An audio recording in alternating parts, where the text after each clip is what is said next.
നമസ്കാരം. എൻറിക്ക ലെക്സി ഓർമ്മയുണ്ടല്ലോ? ദീർഘനാളത്തെ നിയമ പോരാട്ടത്തിലേക്ക് MSc എൽസയും നമ്മളെ നയിച്ചേക്കും എന്ന് തോന്നുന്നു. സെയിലിംഗ് കമന്ററി ആരംഭിക്കുന്നു.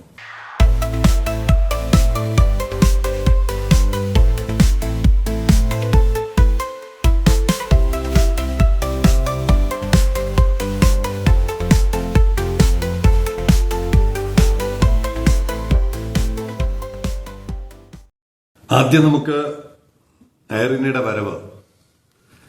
ഇന്തോനേഷ്യയുടെ അഗ്രഭാഗമുണ്ട് ബന്ദേ അച്ചെ, നമുക്ക് പരിചിതമായ ഒരു സ്ഥലമാണ്. സുനാമി പുറപ്പെട്ട പ്രദേശം എന്നുള്ള നിലയ്ക്ക് ബന്ദേ അച്ചെ നമുക്ക് സുപരിചിതമാണ്. ഏകദേശം അവിടെ എത്തിയിട്ടുണ്ടാവും. ഇനി ആൻഡമാൻ കടലിലോട്ടാണ് പ്രവേശിക്കുന്നത്.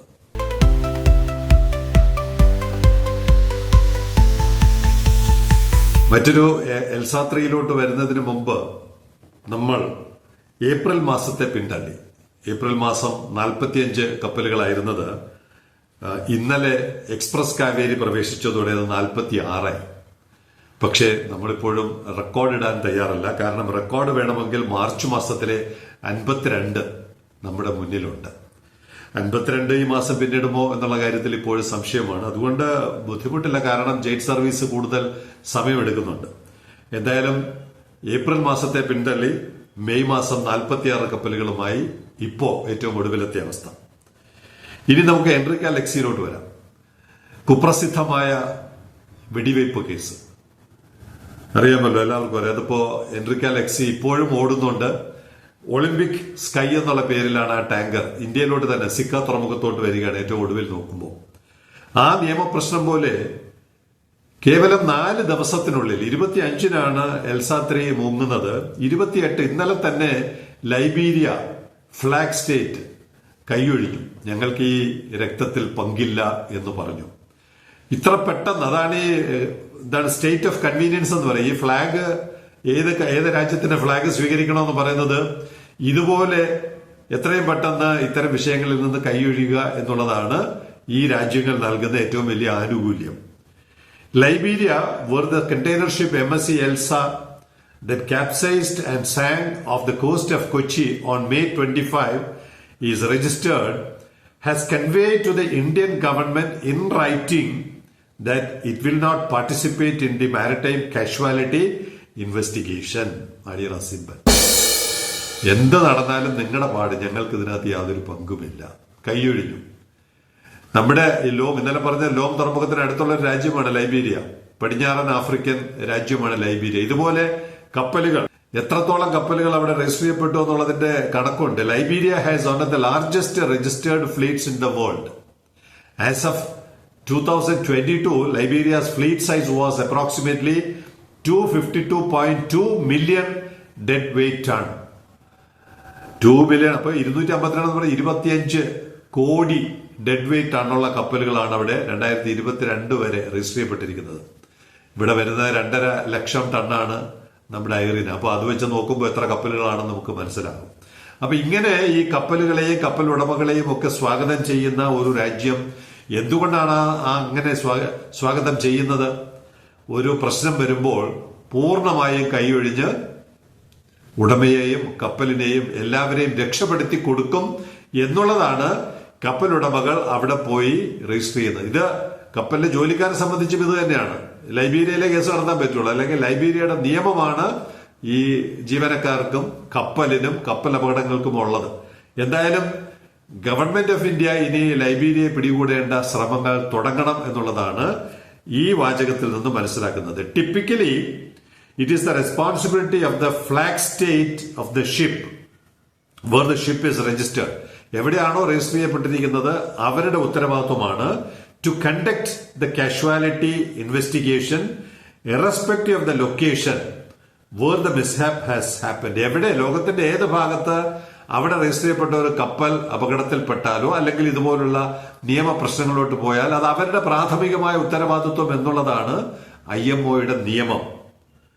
According to international law and the casualty investigation code of the IMO.